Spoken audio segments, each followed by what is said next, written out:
Yo, what is up? Welcome to NinjaGeek Games. The Cursed Empire have brought us Battle Mages, a quickfire take that card game, and Heroes of Thargos, a deeper delve into the universe through a two-player duel with character progression, deck customization and some RPG elements. For their latest development, we're looking at more of a fantasy adventure game with Ascendia Seasons of Thargos.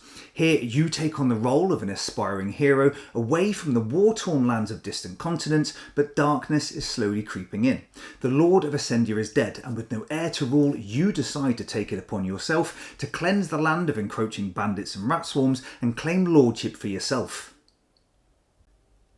Ascendia Seasons of Thargos is a 1 to 4 player adventure game where you'll forage for sought after materials, upgrade weapons, combat enemies and even claim creatures as familiars, all to gain renown for your deeds, hoping the peasants and the nobles alike favour you as their ruler. But you'll need to plan ahead to complete quests and overcome obstacles because other players aren't going to simply stand by and watch you gain the fame that you so desperately hunger. Not only that, winter's setting in and nothing good comes from a frozen wasteland. Delay your gold and you'll have nothing to rule over except ice and ash. Now, at the time of this video, Ascendia hit Gamefound on the 15th of May, and I'll put a link to the campaign in the description. Also note that this is just a prototype, so the rules and components may change from what you see here. Let's take a look. Ascendia is played out on a modular map made up of various terrain tiles and a village. Some of these offer resources that can be foraged during the game, as well as exploration tokens that are placed face down at setup, and I'll go over these a bit later. At the centre of the map is the village where you can trade, buy and upgrade some cool stuff, and the difficulty of the game is set by the village tile that you place, and these detail some of the starting player components, the trade values, as well as the charm level needed to finally become the Lord of Ascendia and win the game. Your play area is made up of a player board that has various slots for equipment and storage. Depending on the difficulty level, you start the game with story point tokens that are used for rerolls in combat, foraging and charm, and you also have attributes to track your proficiency in these actions that will alter based on the equipment that you have. At setup, you gain a random item for your hero, but you get to tailor the odds for your advantage. Available items are marked with a number, and then you assign another number token to any one card and roll a dice. You then claim the equipment card matching the value shown and equip it, and this may immediately increase one of your attributes. During a round, players take 2 actions each, such as moving around the board, foraging for resources, and entering combat. You can only move 1 tile per action, so it's slow going. However, story point tokens can be spent to do this as a free action. But these are also needed for rerolls, which are quite important, so use them responsibly, although you can meditate and renew them at a cost of a precious action. When moving, you'll always draw an encounter card. These resolve as enemies to fight, merchants for free trade actions, and some form of narrative that you'll interact with by rolling a die. When you forage, you roll a number of dice based on your hero's attribute level, where you then gain resource cards based on the tile for each success that you have, with a success value requirement indicated on the tile. The resources in the game are ore, clay and wood. What's more, if any other hero shares this tile with you during this action, they also get bonus material just for being in the right place at the right time. Now, when exploring, you flip these tokens that reveal one of many events. Some give you more resources similar to foraging, but you could get the very rare cragwort that's worth quite a bit at the village. Others allow you to place number tokens on one of the market rows, similar to gaining the random card at setup. These either provide material from this row or items to equip from here. However, if you reveal a cave token during this action, you get to flip the claim card to its shiny upgraded form without the need of visiting the village to do this. However, you're not always so lucky. Sometimes you reveal blockades that obstruct movement, or an enemy such as a rat swarm or a bandit. Rats can easily be handled with poison if you have it, but for bandits you must enter combat, and I'll discuss this shortly. The aim of the game is to earn renown token through various deeds and then visit the village to take a charm test, where the amount of renown spent increases the chances that nobles and citizens of Ascendia will approve your request to become lord. So, how do you get renown? These can be claimed through a number of actions.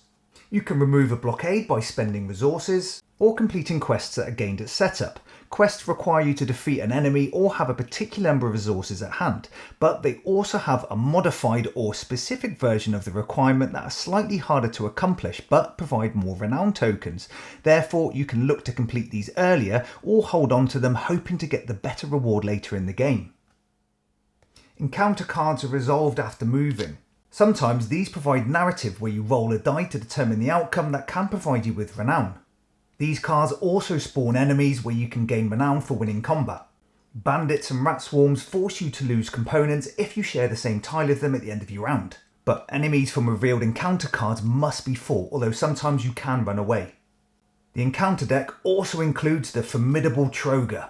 When this wakes, it makes its way from the outskirts to the village, and whilst here you can't perform any village action until it's defeated, but the Troger is pretty hefty and provides a lot of renown. For combat, you roll a die and add your fight attribute modifier value from your player board. What's cool here is that if you have other heroes sharing your tile, they can support the fight and provide a 2+ bonus to the value. You then roll the enemy die and add their modifier, although some weapons allow you to re-roll this die. The highest total value wins the combat, but if tied, you can choose to participate in another round. If you win, you and the supporting heroes get the rewards, which could be renown, but you can also get material depending on the enemy.